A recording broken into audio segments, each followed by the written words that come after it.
Obrigada por estarem aqui.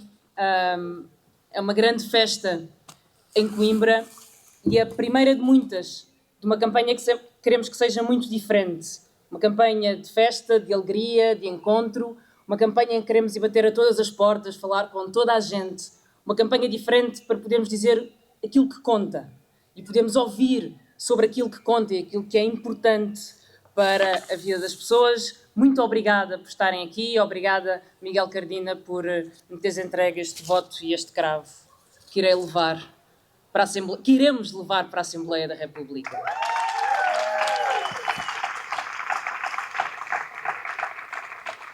Há um poeta português que, 100 anos antes de termos conquistado o voto livre, e quando digo termos conquistado, digo especialmente nós, as mulheres, 100 anos antes de termos conquistado o voto livre, criou um partido para defender os trabalhadores.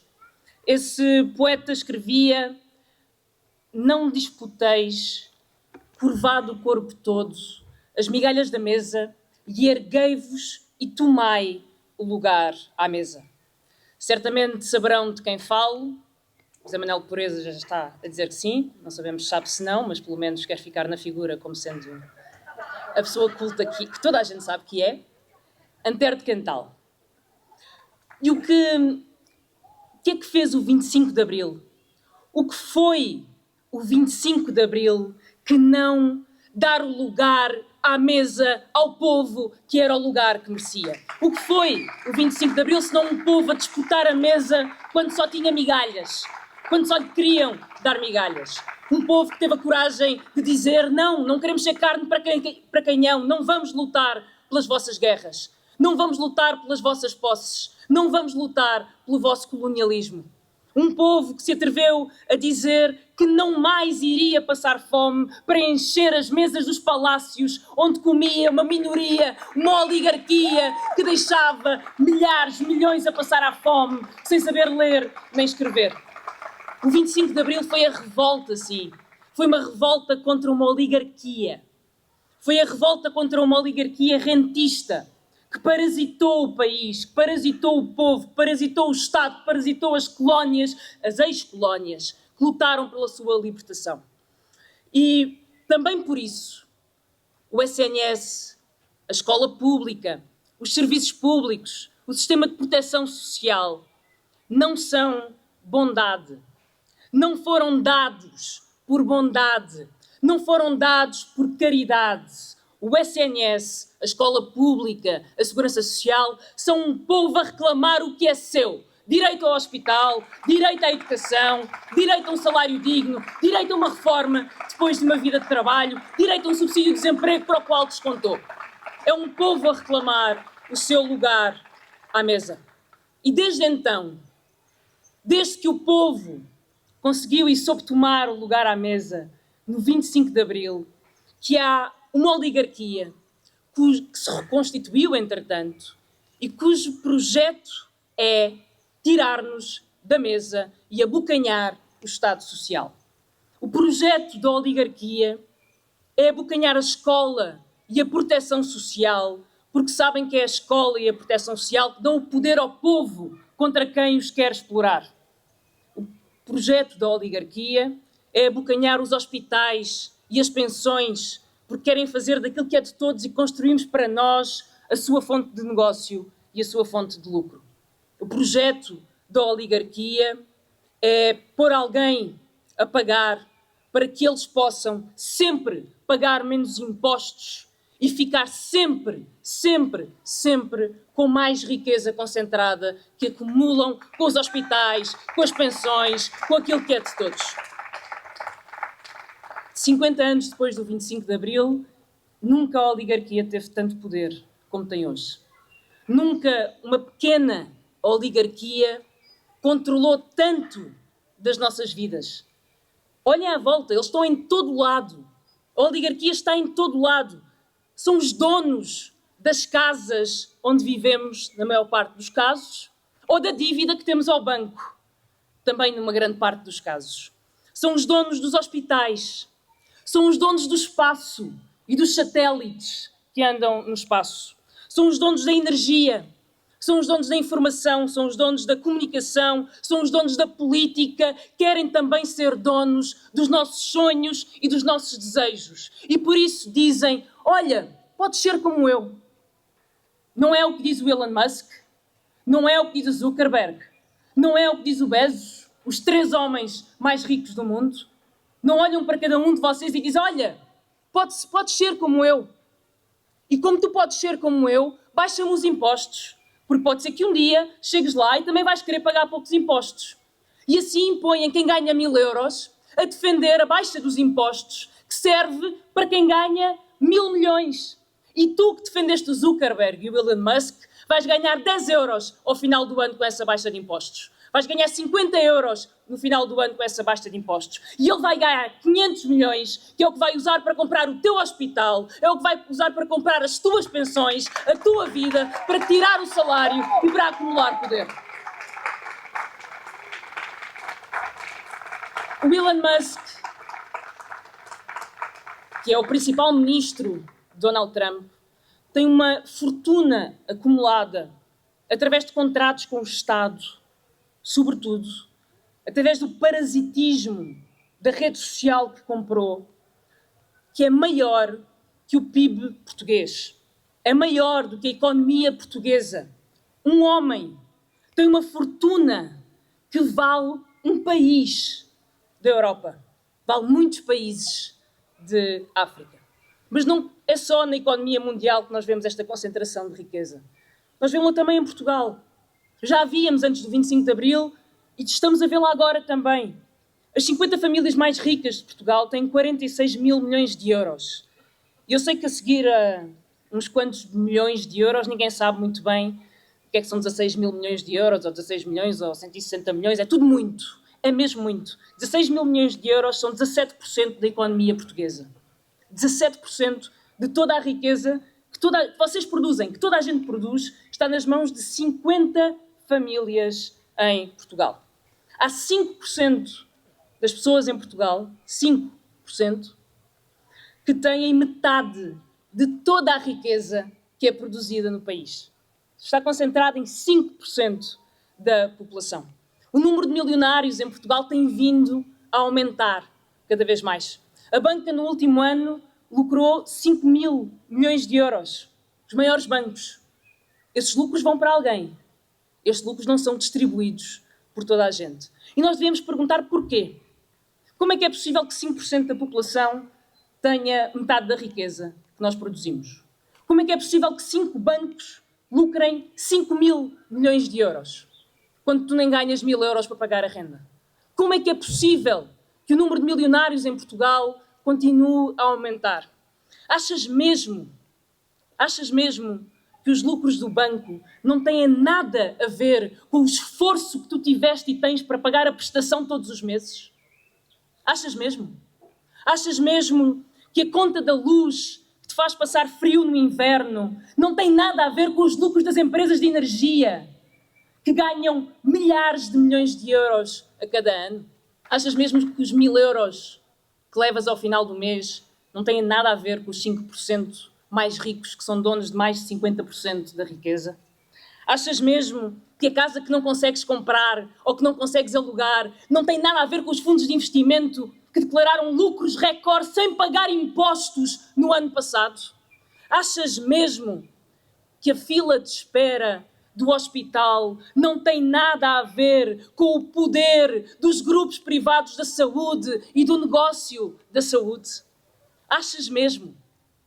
Quem olha para o país a partir dos de cima, a partir dos 5% que ganham sempre com a economia das desigualdades, vê um país desigual, vê um país em que as pessoas não conseguem aceder ao hospital, aceder à consulta, ter médico de família e acham sempre que o país está melhor.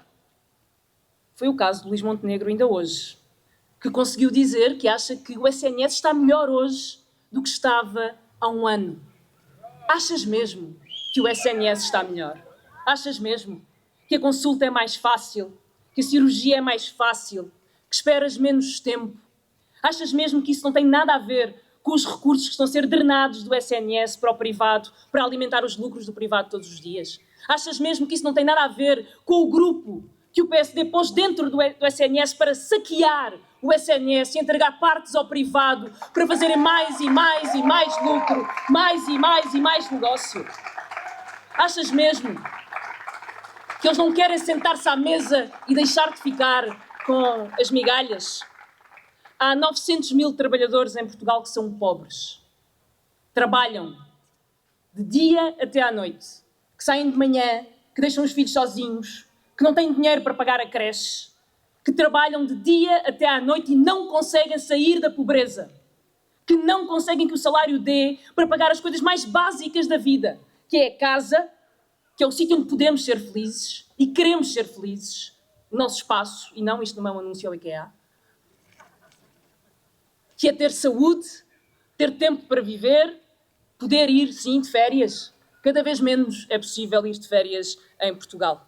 Há 900 mil trabalhadores pobres num país que se gaba de ser um paraíso para milionários e não lhes cobra impostos, que se gaba de gastar todos os anos 1.700 milhões de euros em benefícios fiscais a não residentes estrangeiros ricos que vêm aqui comprar casas, fazer subir o preço e nós achamos, ou eles acham, que o país vai muito bem e que está tudo melhor. Quem olha para o país de cima, como faz Luís Montenegro, acha sempre que o país está melhor quando há meia dúzia e 5% estão a ganhar mais. E nós, a maioria da população, perde. Nós não queremos mais este país. Nós não queremos um país em que o povo disputa migalhas. Nós queremos um país em que aqueles 900 mil trabalhadores pobres tenham lugar à mesa. Queremos um país em que todos temos direito à riqueza que todos produzimos. Um país que tem uma economia que promove a igualdade e que redistribui a riqueza. E que cada um paga a parte que é devida e que todos usufruímos disso. E é por isso que taxar os ricos, como provavelmente terão visto num cartaz do Bloco há pouco tempo,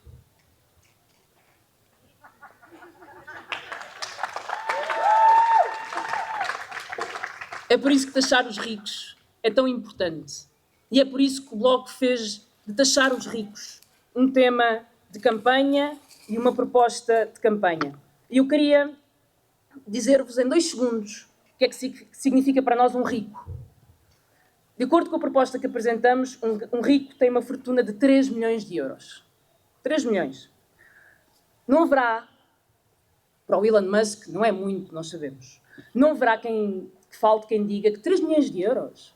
Qualquer pessoa tem 3 milhões de euros. Querem taxar a classe média. Os ricos têm sempre uma forma de nos convencer, quando nós os queremos taxar a eles, que quem vai sofrer é o povo. Portanto, não se pode taxar os ricos porque é a classe média que vai sofrer. 3 milhões de euros.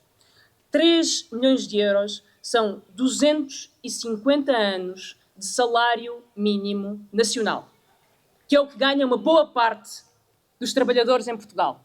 250 anos de salário mínimo nacional, se não fizesses mais nada na vida além de trabalhar, e se não gastasses mais 1 cêntimo do teu salário, nem mais um, e poupasses tudo, aí terias 3 milhões de euros. Como nenhum de nós vive 250 anos, e como por causa do 25 de Abril todos nós começamos a trabalhar depois da escolaridade obrigatória, e como por causa do 25 de Abril todos nós acabamos de trabalhar aos 65, 66, 67, tem vindo a aumentar para podermos descansar, então não conseguimos trabalhar 250 anos. Vamos assumir que trabalhamos 40, 50 anos. Quer dizer que 3 milhões de euros são 5 vidas de trabalho. 5 vidas de trabalho sem parar, sem gastar um tostão em nada, numa renda, numa conta da luz, numa conta de supermercado. E aí terás aquilo que nós propomos que possa ser taxado com uma taxa de 1,7%. Taxar os ricos é uma condição base para distribuir a riqueza em Portugal. E eu pergunto-vos, olhemos para trás para os últimos 20, 30, 40 anos da nossa economia e da nossa democracia. Olhemos para a última maioria absoluta do Partido Socialista, olhemos para a última minoria do PSD. É o governo do PS, apoiado pelo PSD, ou é um governo do PSD apoiado pelo PS, que vão taxar os ricos? É? Não é. Não podemos esperar que quem construiu a economia da desigualdade queira agora corrigir essa economia e distribuir riqueza. E é por isso que está cá à esquerda. E é por isso que em todo o mundo, dos Estados Unidos da América à Alemanha, a esquerda cresce. E cresce com uma proposta igual em todos os países: taxar os ricos. Queremos que todos se sentem à mesa. E neste momento em que nos querem dividir, em que nos querem segmentar, em que nos querem odiar uns aos outros, em que nos querem dizer... Querem odiar as mulheres, na verdade. Em que nos querem dizer que os imigrantes são uma coisa, os nacionais são outra. Em que querem criar todo o tipo de divisão entre nós. Há uma coisa que nos une. E que une cada vez mais gente. É que nós somos a maioria das pessoas que trabalham. Nós somos os 99%. Nós somos quem quer taxar os ricos para redistribuir a riqueza. Nós somos a esquerda que luta pelo povo e que luta para mudar de vida. E é sobre isto esta campanha. É sobre votos, mas é sobre justiça, é sobre igualdade, é sobre democracia, é sobre o 25 de Abril. Vamos mudar de vida.